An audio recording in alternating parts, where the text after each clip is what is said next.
राज्याचे उपमुख्यमंत्री देवेंद्र फडणवीस यांच्या प्रमुख उपस्थितीत महायुतीचे उमेदवार राम सातपुते यांची विजय संकल्प रॅली काढण्यात आली।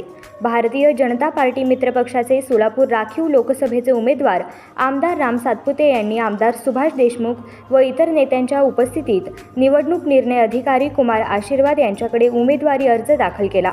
विजयी संकल्प रॅलीमधून उपस्थितांशी संवाद साधताना उपमुख्यमंत्री देवेंद्र फडणवीस म्हणाले, शेतकरी शेतमजुरांना संरक्षण देण्याचं काम देशाचे यशस्वी पंतप्रधान नरेंद्र मोदी यांनी केलं आहे।